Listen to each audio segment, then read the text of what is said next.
dito ay mga Amerikano. Dahil dito sa development na ito, bakit naman tayo makikinig sa dalawang dalahira na wala namang relevance na sa Senado? Bakit ang Senado ay makikinig sa kagustuhan ng Estados Unidos? Ano ba tayo? Ano ba talaga tayo? Tayo ba yung nagpapakatuta na talaga sa isang banyagang bansa? At sinasabi po ng mga kritiko po ng Senado, ni Senate President Chis Escudero, na may delaying tactic, pinapa-delay daw ni Senate President itong impeachment trial laban kay Vice President Sara Duterte. Kayo ho ba'y sumasangayon po doon? Alam nyo, opinion lang yan ng dalawang maldita si Risa Hontiveros at si Leila de Lima Ba't tayo makikinig sa mga, unang-una si Risa Hontiveros sa graduation na yan, no? Pangalawa, si Leila de Lima, hindi naman membro ng Senado. Bakit sila makikinig sa mga taong ganyan? Na wala namang agenda kundi manggulo. Anong katahimikan? Anong kaayusan? Anong reforma ang magagawa ng impeachment trial laban sa Vice Presidente? Ganun wala namang executive powers ang Vice Presidente.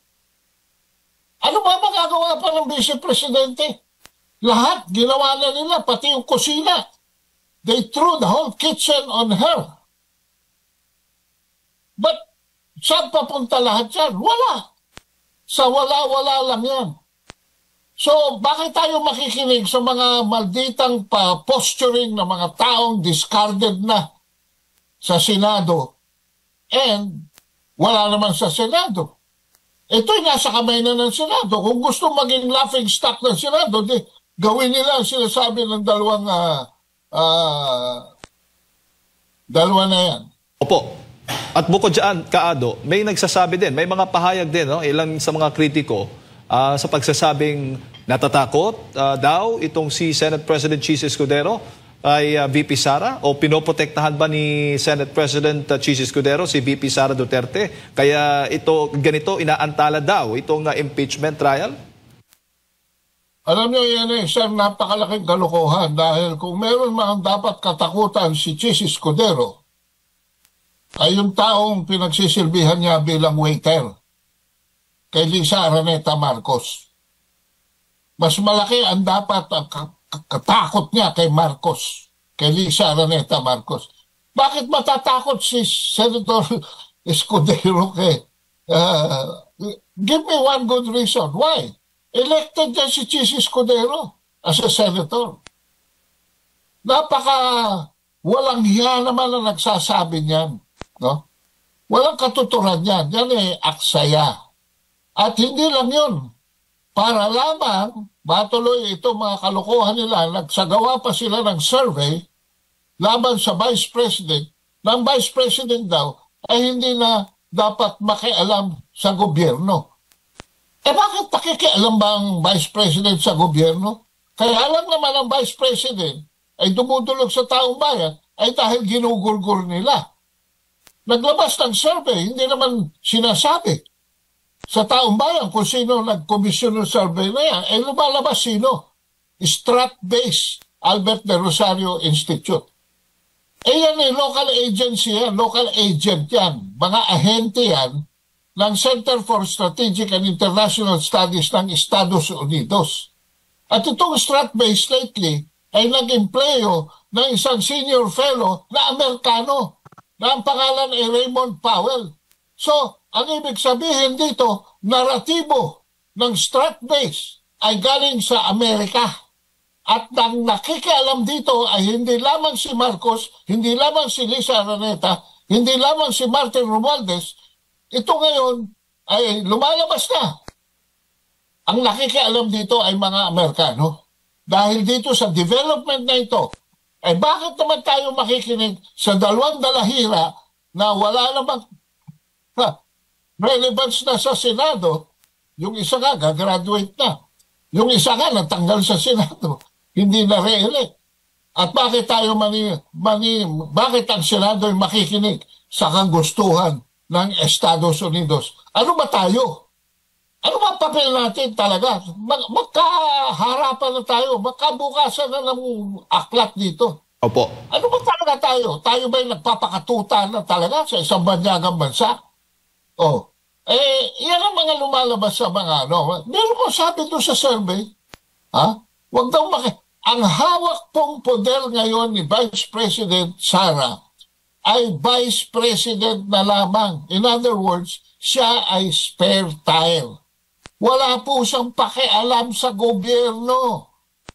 Ang kinikriticize niya ay yung in defense of her own rights and her own mandate from the people. Tandaan po natin, mas mataas ang mandato ng ating Vice President kesa sa ating Pangulo. Pero siya ba ay nagsalita ukol sa polisiya ng gobyerno?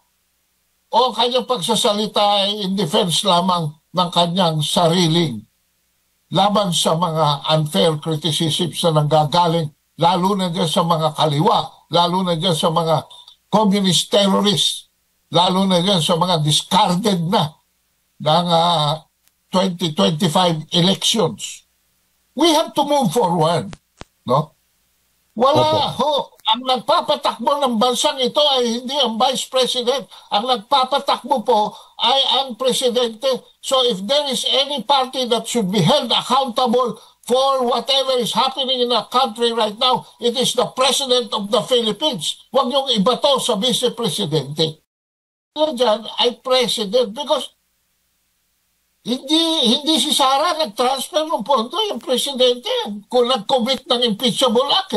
Bakit yung vice president ay i-impeach nyo? Dito naman po tayo sa maaring mabuksan, sakaling maituloy itong impeachment trial na ito.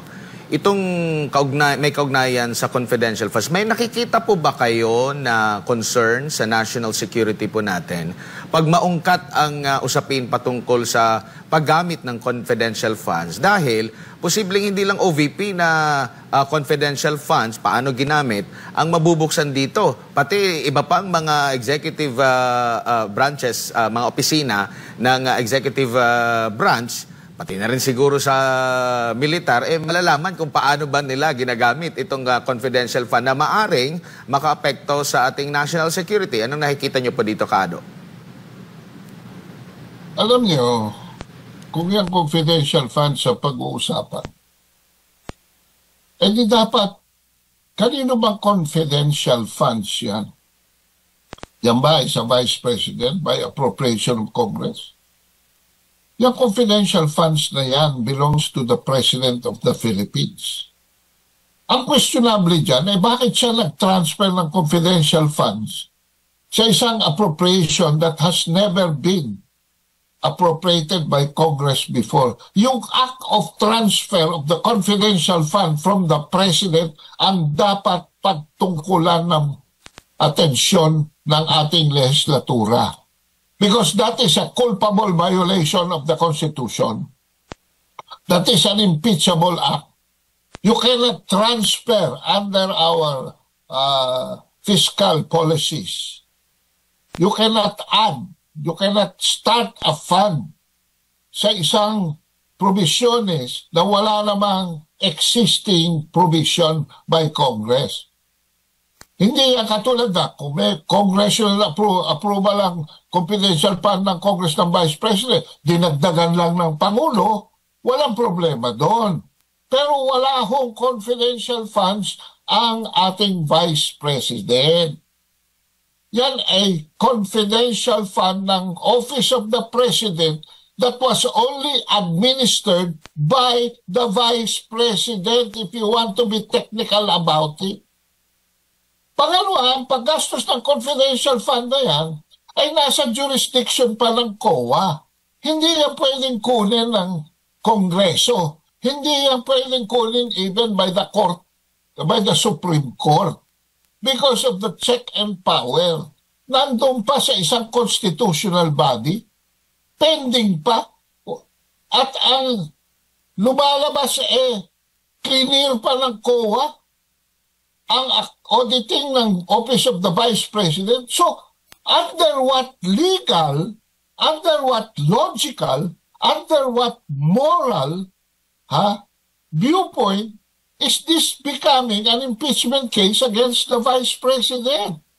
Now, patungkol doon sa sinasabi mo niyong possible breach of national security, kung yan ay bubuksan, yan ay patutungkulan at didiscusin openly in public when it is supposed to be confidential. It will set a very bad precedent. Hindi lamang doon sa intelligence and other confidential funds or extraordinary funds, kung ano man tawagin nila yan. Lahat ngayon yan magiging subject to auditing, which is a contrary statement. Kaya nga confidential, hindi pwedeng i-audit eh. Hindi subject to audit eh. It is at the discretion of the executive that is exercising the expenditure. So, alam mo, sobra naman ang talino ng mga taong nag-craft ng impeachment charge na yan. So, lahat ngayon, pagka yung pinayagan nila, lahat ngayon ang confidential, and it might even go to the extraordinary funds ng Kongreso na inappropriate sa executive and to the intelligent funds of our security community will be put into question. It will set a very bad precedent. Pangalawa, kung sinasabi ko na dapat ang tanongin nila dyan ay president, because hindi si Sara nag-transfer ng pondo, yung presidente, kung nag-commit ng impeachable act. Bakit yung vice president ay i-impeach nyo for spending a mandate that came from his superior? So it's not even logical. No? Kalokohan. It is a political maneuver.